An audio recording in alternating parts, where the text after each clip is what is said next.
Good evening, church family. I know it may feel like you're getting inundated with videos tonight, but uh, as Scott and Austin and I were talking, we just really wanted to be able to share from our hearts and also get a lot more information conveyed than what you can normally do in an email. So this will be your third and final of the night. Don't worry, we're not going to reload and do three more here shortly. But what I want to do, my video is really focusing on the tech side of things, on what's coming up. So Pastor Scott shared that we're going to be doing a streaming service for the next few weeks. So what does that mean? And how are you a part of it? And all of those sorts of things. Those are the things that I've been working on, especially most of this week.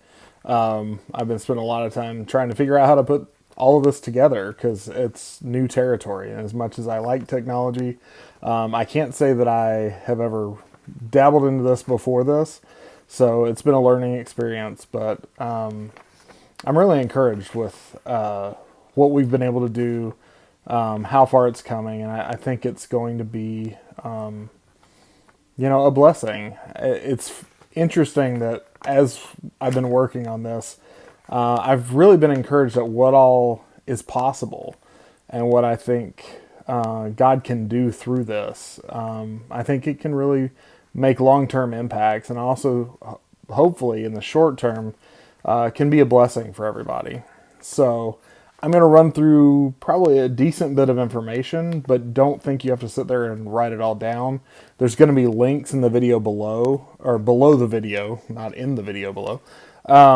But below the video, I'll have links to the different sites that I reference.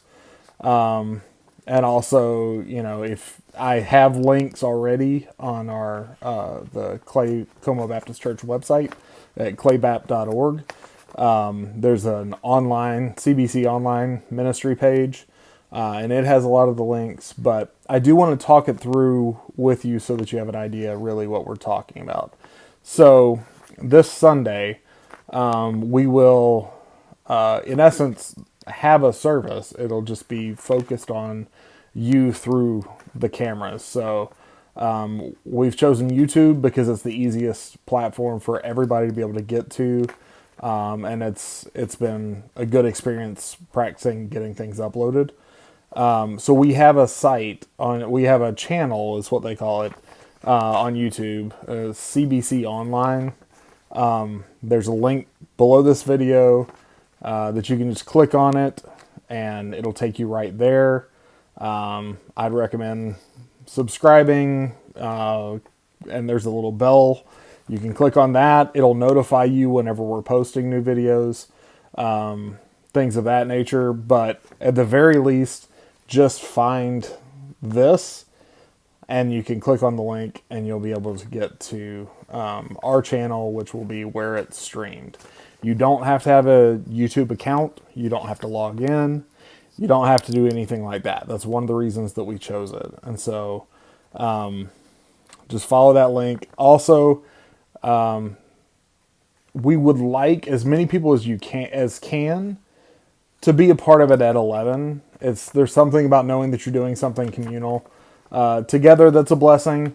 But if for some reason you can't, the good news is still go to the channel and you'll be able to still participate in the service, even if it's, say you work nights and don't wake up till 2, and that's totally fine. You're going to be able to still participate in the service.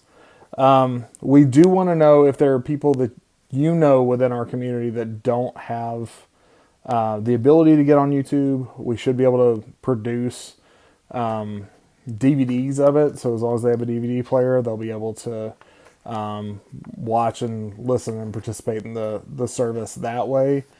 We just need to know so that we can try and get it to them. So just let us know.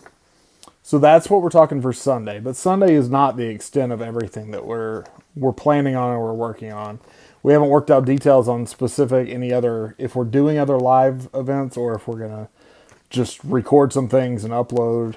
But what we do have is a suggestion for another tool that we can do For meetings, for probably community groups, for I think the youth group. It's called Zoom, Zoom. Also, the link below. It is free. It can be on your computer. You can do it through their website. You can do it. There's an app that you can download for whether you have a smartphone or an iPad or a tablet of some sort. And it allows basically video conferencing. But we can have loads and loads of people. Everybody in a community group can be on together at the same time. It'll allow community group leaders, they can play the video from the Bible study for everybody to watch all together.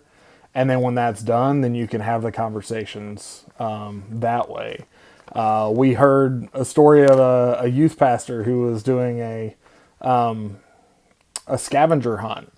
And so he would have all the youth on, and then he would say what they needed to find, and they would have to run in their house and find whatever it is, and whoever got back first wins. There's a lot of things that it has the potential to do. We can do deacons meetings, MLT meetings, things like that, and it is 100% free. There were some limitations on how long you could go, but in light of everything that's going on, they've even dropped those. So there's a lot of freedom within that platform for us to be able to use it. I would highly encourage everybody to get used to it, to try it out, to be a part of it. It's something that I actually use for my day job.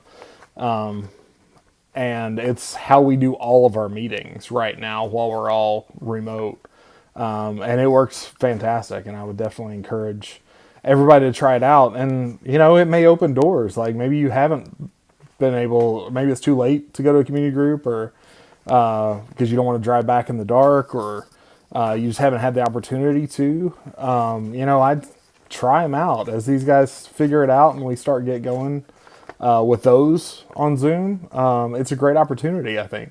So, and if for some reason, if you have a computer that doesn't have a camera, you can still participate. You can see everybody else's video, and you can still hear everything, even if you don't have a camera. So it's not like you have to be out in the cold on that. So that's just another thing that we want to really encourage people, because I think it's going to be a critical tool. And as we've been talking with other churches and pastors and things of that nature, it's something that a lot of people are leaning on, and I think it's going to be a great tool for us. So what can you expect on Sunday? This is one thing I want to touch on. You're going to see a similar service. So it'll be a little bit different.